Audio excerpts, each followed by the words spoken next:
Hi, I'm Callie and welcome to Kapowski Reads and my August wrap-up. It has been a little bit of a slower reading month for me this month because I got coronavirus not once but twice. I ended July with it and got it again.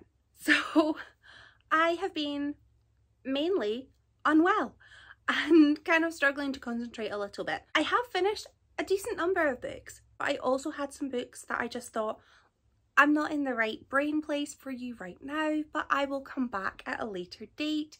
So I'm not counting those yet because it's not the later date and I've not got back to them. But I got through 12 books this month, which is great considering I was pretty much out of it for a decent amount of time. And that adds up to 3,805 pages, and I didn't have the best month with regards to ratings. My average rating for the entire month is pretty low at 3.07. Like, I'd still pick up a book that was rated 3.07, but I'd be maybe a little bit cautious. So that's quite low, it feels. And I sort of wondered, you know, was that me? Was I just not enjoying books as much as I normally would? And then I had a look at my most read genres. I had quite a different kind of reading month in August because my most read genres were romance, contemporary and young adult. And while I do love young adult and I read quite a lot of young adult, I don't tend to read a lot of contemporary or romance. I do like romance in my books, but I also usually want my romance to have some sort of fantasy element or sci-fi vibe or just something more than just they fell in love, because that's not something that I'm overly interested in. I want more.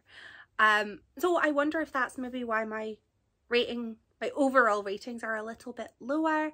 I read outside my comfort zone and it didn't work for me on this occasion. So maybe in September I return to what I know I love and have a good month.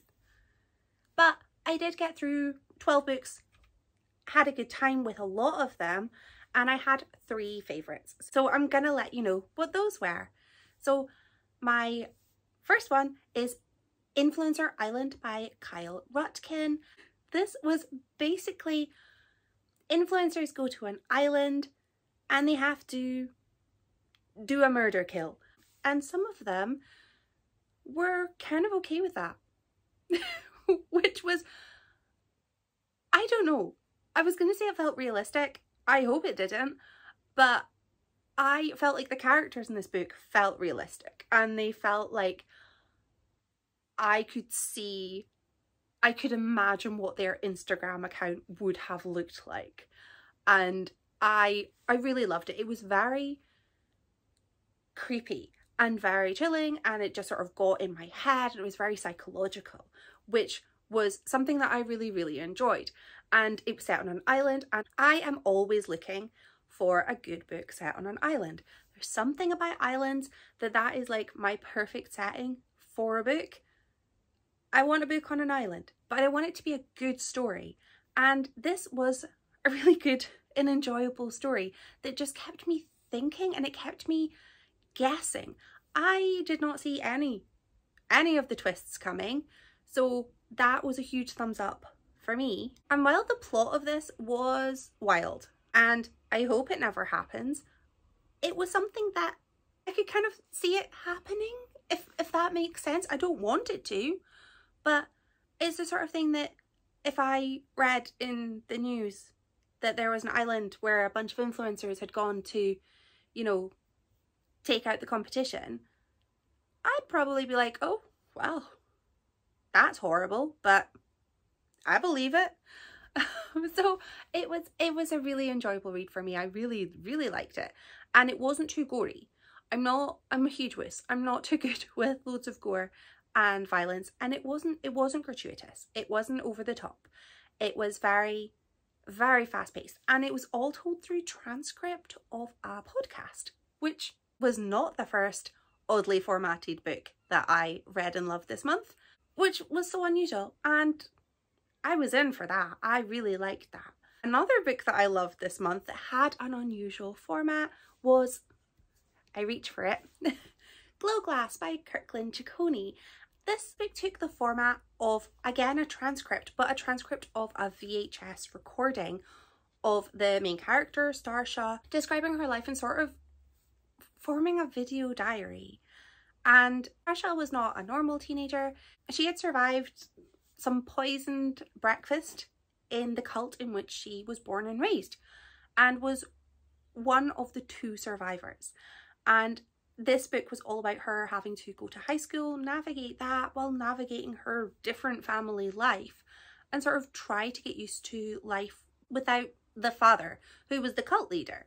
And all the while, random family members start popping up, trying to find the inheritance, and it was basically part high school drama, part family saga, and just a whole lot of strangeness, and I loved that. This was another book that just kept me guessing. I did not see any of the hints coming, and I loved the sort of nostalgic vibes that I got from Starsha going to school and making friends with Dan, who was a huge Gerard Way and My Chemical Romance fan, and I very much think that Dan would have been in my friendship group at school. This kind of gave me the warm and fuzzies because I really enjoyed her making this glorious friendship that just felt so pure and lovely. And the mean girls at school, they felt mean, they felt realistic, and I'm really glad I'm not at high school anymore. The setting as well of this book was in a sort of compound where basically the cult all lived and farmed oats, and that's how they made their money. The compound just felt so isolated and massive, and just it felt like there were so many places to hide, and it really sort of got inside my head reading it, trying to work out where things could be. So yeah, I really like that, and I really like this author, so I was really happy to enjoy another of his books. The last book that I read will be a surprise to absolutely nobody because I read a Silvia Moreno Garcia book and I loved it. Who could imagine? It was The Daughter of Dr. Moreau, which is gorgeous, and it's also gorgeous inside. This book is inspired by The Island of Dr. Moreau, the classic, and this book takes place in Mexico, and the daughter, Carlota, has grown up on a sort of, it's not an island, but it's called an island in this book. It's referred to as an island. It's sort of a peninsula, but it's remote enough that let's go with island, and then I can continue with my theme of loving books on islands and add this to that list.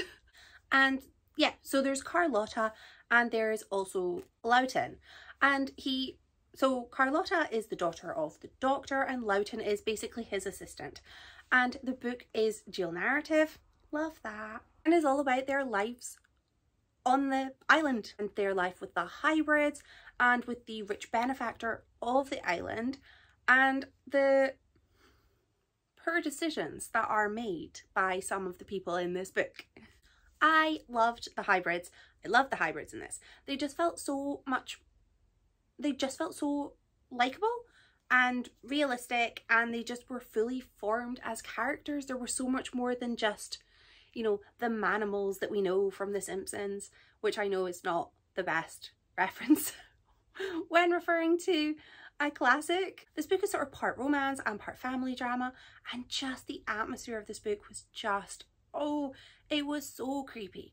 And yes, I've said before, and I'll say it again, I love a book on an island, but this was a sort of lush green kind of jungly island as opposed to the sort of sandy beach kind of island. This really felt like the kind of island you could get lost on or you could lose yourself on. So I loved that, and it just felt like there was always something, you know, something could happen or something could come out of the jungle. And the book is also set during a time of conflict in Mexico. So while Carlota and Lowton are sort of protected from that violence because of the sort of relative isolation of the island / peninsula, there is that sort of risk, that fear of what could happen if they left. I really loved the way that this book sort of it looked into the sort of inequality between the very wealthy son of a benefactor and the daughter of a doctor who hadn't been married to her mother, so her standing was lower than would have been had they been married, and sort of abuse of power of those who had the standing that they had done nothing to deserve other than just be born. And it was such a compelling read. I just wanted to keep going on and find out what happened. And while this book was inspired by a classic, it didn't, you know, it was merely inspiration. It didn't give me any sort of spoilers or anything. So if you have read the classic, and even if you haven't, you're not going to have any sort of advantage or disadvantage going into this book. I think it was just such a thought-provoking read and I just loved it. I'm a huge fan of this author, and once again they have written a book I love. Who could have imagined this? Me and everybody I've spoken to about how much I love this author. So I read it and I loved it, and I'm so happy that I did. So I'm hopeful I'll get through maybe a bit more next month, because this wasn't the best month I've had reading wise, but considering I did have those health issues, I'm very much okay with that. I will take the 12 books and the 3 excellent, enjoyable reads that I probably won't shut up about for a while, and I will go with that. So yeah, I'm happy with that. And my book of recommendation of the month, I have to go with Glowglass by Kirkland Ciccone. This is a library loan and I really have to get my own physical copy of it because I loved it so much. I know I'm going to want to go back and read it again.